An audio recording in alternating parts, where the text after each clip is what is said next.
पहली कोशिश में फोड़ना सीखो। जो भी करने वाले हो या जो कर रहे हो, बस एक ही कोशिश में फोड़ दो।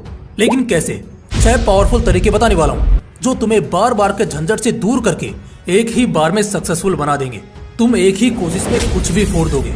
तुम लोग कुछ भी करोगे ना, सीए करोगे, आईएएस की तैयारी करोगे, इंजीनियरिंग या एमबीए करोगे, क्रिकेट खेलोगे, मैंने कहा अगर कुछ भी करोगे, हमेशा ये इकलौता ऐसा वीडियो है जो तुम्हारे लिए फरिश्ता साबित होगा।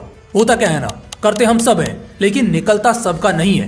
कोशिश हर कोई करता है, बस दिक्कत यहाँ ये है कि साला हर कोई फोड़ नहीं पाता। तो मैं पूछता हूँ, ऐसा क्यों नहीं फोड़ पाते हो तुम?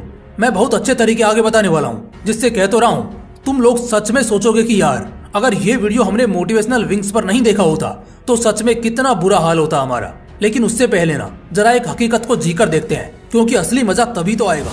10वीं तक तुम्हारे पिता ने तुम्हारे पीछे 2-3 लाख तो कम से कम खर्च किए होंगे सिर्फ तुम्हारी पढ़ाई में। मैं कह रहा हूँ सिर्फ और सिर्फ पढ़ाई में। कोचिंग, स्कूल फीस, बस फीस, जो तुम्हारी किताबें और जरूरत के सामान है वो सारे, स्कूल के फेस्ट के पैसे, मतलब वाकई में बहुत पैसा और सब खर्च किया किसी पिता ने अपने बेटे के लिए। और अगर उनका बेटा 10वीं में फेल हो जाता है और बहुत बुरे मार्क्स लाता है तो क्या होगा? ऑब्वियसली वो तो उसकी किस्मत और आगे की मेहनत तय करेगी। लेकिन अभी के लिए क्या होगा? अभी के लिए सब बर्बाद हो जाएगा। एक बाप के इतने पैसे, माँ की उम्मीद, सब खत्म एक झटके में। 11वीं-12वीं में लड़के कोटा जाकर, दिल्ली जाकर पढ़ाई करते हैं। तुम्हें पता है हजारों रुपए और इंजीनियरिंग में तो लाखों का खर्चा होता है सिर्फ 1 साल में। ट्यूशन वाले मुंह मांगी कीमत मांगते हैं और उनको देना पड़ता है। लेकिन जिस लड़के का नहीं हुआ, जो नहीं निकाल पाया एग्जाम, उसके लिए तो ये सब बर्बाद ही है ना। अभी तक जो कुछ भी उसने मेहनत की होगी, पैसे लगे होंगे, सब तो पानी में ही मिल गए। ये एक हकीकत है मेरे भाई। और चाहो ना चाहो, हर बच्चा जो इस धरती पर आया है वो कभी ना कभी इस हकीकत से जरूर गुजरेगा। यूट्यूब के ऐड की तरह इसको स्किप नहीं कर सकता। और सबसे बड़ी बात, अगर कोई ये सोच रहा है ना कि जिसका बाप पैसे वाला होगा उसका लड़का शायद इस हकीकत से बच जाए, तो मेरे भाई ये भी पॉसिबल नहीं है। हो सकता है वो शायद पढ़ाई से बच जाए, उसके बाप को पैसे बर्बाद होने का गम ना हो, लेकिन इस हकीकत की दुनिया में वो भी जरूर कदम रखेगा, चाहे देर से ही सही, लेकिन आएगा जरूर। ऐसा इसलिए क्योंकि उसके घर भी आसमान से पैसे नहीं बरसते होंगे, बल्कि कोई कामयाब बिजनेस जरूर होगा। और जब वो बिजनेस उस लड़के के हाथ में आएगा और क्योंकि वो काबिल नहीं है तो वो जिंदगी भर के लिए रोएगा। इसे तो ये और भारी पड़ गया यार। यहाँ तो कम से कम नॉर्मल लड़कों के बस पैसे बर्बाद हो रहे थे, क्योंकि उन्हें घुट घुट कर जीने की तो आदत ही है, तो ऐसे में उन्हें क्या ही फर्क पड़ेगा। लेकिन वो रईस बाप की औलाद तो कांपने लगेगा इस तरह गरीबों वाली जिंदगी जीने के बारे में सोचकर ही। तो दोस्तों, आखिर में हम इसी निष्कर्ष पर पहुंचते हैं कि साला जो हो जाए, अगर किसी काम को हाथ में लिया है तो उसे पहली कोशिश में ही फोड़ डालेंगे, निकाल लेंगे, कोई भी लक्ष्य हो। इस वीडियो में बताए गए कुछ स्टेप्स के बाद वो लक्ष्य पहली कोशिश में ही तुम्हारी मुट्ठी में होगा। तो आइए दोस्तों, उस भविष्य की हकीकत वाली दुनिया से निकलकर अभी के लिए आज की दुनिया में आते हैं, क्योंकि यही आपका भविष्य तय भी करेगा और कल को आपकी कोशिश के बर्बाद या आबाद होने का सबूत भी होगा। आइए जानते हैं step number 1, match the required levels. देखो, अगर मुंह के बल नहीं गिरना चाहते हो ना, तो एक बहुत बढ़िया एडवाइस दे रहा हूँ, गौर करना।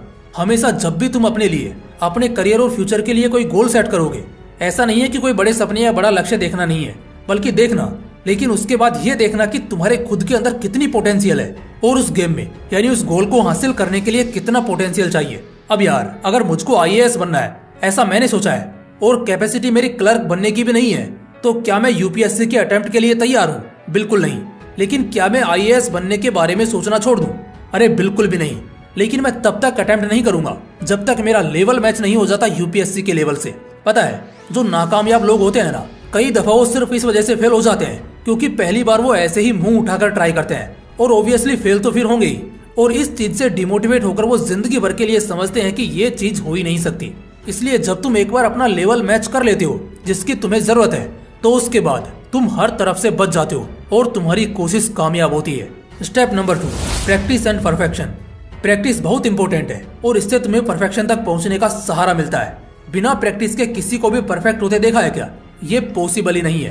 Practice makes a man perfect. सबसे बड़ी चीज की जब तक प्रैक्टिस में डेडिकेट नहीं करोगे खुद को, सफलता कभी भी हाथ नहीं लगने वाली।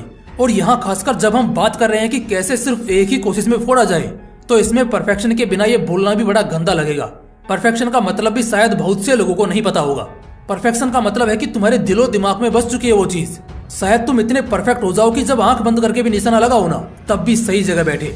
मुझे पता है इस लेवल का परफेक्शन हर किसी के बस की बात नहीं है, लेकिन एटलीस्ट परफेक्ट तो हो ही जाओ, जहां तुम्हें हर चीज होने से पहले ही एहसास होने लगे और ये सब होगा सिर्फ और सिर्फ लगातार प्रैक्टिस के बाद। इसलिए प्रैक्टिस और परफेक्शन को मत भूलना।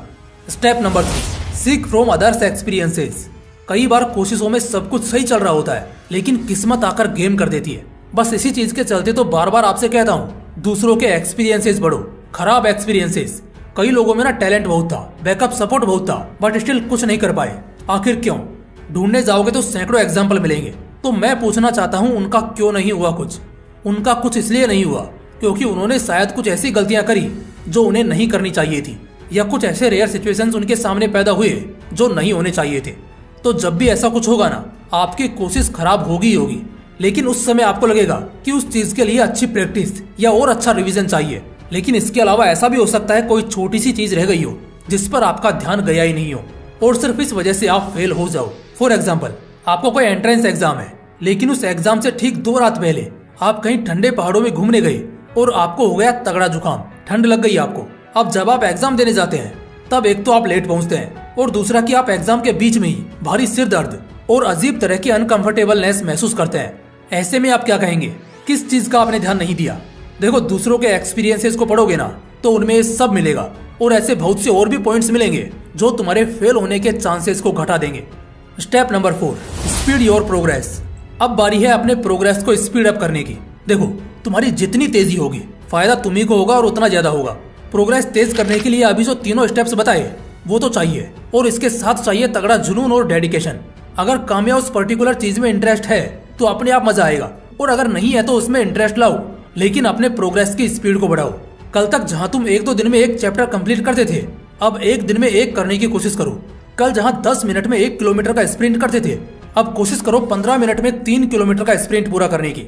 देखो बॉस, बहुत सीधी सी बात है, कोशिशों को सफलता तभी मिलेगी जब 1 महीने पहले तुम्हारी बाप लेवल की तैयारी हो चुकी होगी।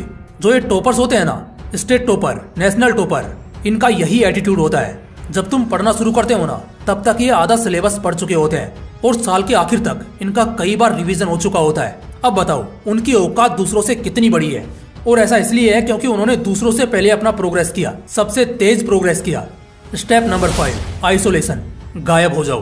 3 महीने, 6 महीने, 1 साल, जितने समय बाद भी तुम अपने लक्ष्य को अंजाम देने वाले हो, तब तक के लिए गायब हो जाओ। अपनी मंजिल या अपने कोशिश का डंका मत बजाओ। सिर्फ और सिर्फ खुद पर ध्यान देते हुए खुद को एक कमरे में बंद कर लो। यहाँ तुम्हारी अपनी दुनिया है, कोई डिस्ट्रैक्शन कुछ भी नहीं है। सिर्फ और सिर्फ तुम हो, बाकी और कुछ भी नहीं।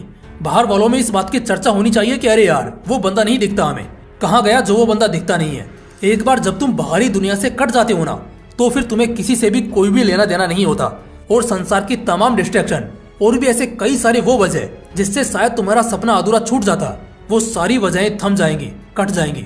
इसलिए खुद को आइसोलेट कर लो, और फिर देखना अगले 3 महीने, 6 महीने के बाद तुम जो भी कोशिश करोगे उसे बेशक फोड़ दोगे। Step number 6, revision and repetition. इन सबके बाद करना है रिवीजन और रिपीटेशन। देखो, हमारा जो माइंड है ना, वो मंकी माइंड है। ऐसे में इस मंकी माइंड की वजह से चाहे किसी भी चीज को कितने ही शिद्दत से कर लें, उसकी तैयारी कर लें, खूब जोर लगा लें, लेकिन आखिर में फिर दिक्कत ये हो जाती है कि कुछ पलों के लिए तो हम सीख जाते हैं, हमें वो चीजें याद हो भी जाती है, लेकिन उतने ही जल्दी हम भूल भी जाते हैं। आपने जितनी प्रैक्टिस की है अब तक के लिए, या फिर आपने जितनी तैयारी की है, अब करना यह है उन सबको रिवाइज करना है और लगातार रिपीट करते रहना है। जितने ज्यादा बार आप उन चीजों को दोहराओगे, आपका दिमाग उसे उतना ज्यादा पकड़ लेगा, जकड़ लेगा। इसलिए इस कंडीशन में ना, चाहे जो हो जाए, कंसिस्टेंसी के साथ उन चीजों को रिपीट करते रहो। जितना ज्यादा से ज्यादा आप और आपका दिमाग उन चीजों को रिवाइज करेगा, आपकी जो तैयारी होगी वो उतनी ही मजबूत होगी। और बस भाई, यही तो चाहिए आखिर में। अगर ये हो गए तो समझो फिर सब कुछ हो गया। ज्यादा से ज्यादा रिवीजन और रिपीटेशन तुम्हें खड़ा कर देगा उस मुकाम पर जहां से हारने का 1% भी चांस नहीं है। दोस्तों, ये वीडियो सबके लिए था, चाहे वो स्टूडेंट हो या फिर ऐसे लोग जो अपनी जिंदगी में मुकाम को हासिल करने के लिए खूब संघर्ष कर रहे हो। डंके की चोट पर यह बात कहता हूँ, आज के इस वीडियो को जिसने पूरा समझ लिया होगा ना, अब उसे बार बार सिर रगड़ने की जरूरत नहीं पड़ेगी या परेशान नहीं होना पड़ेगा।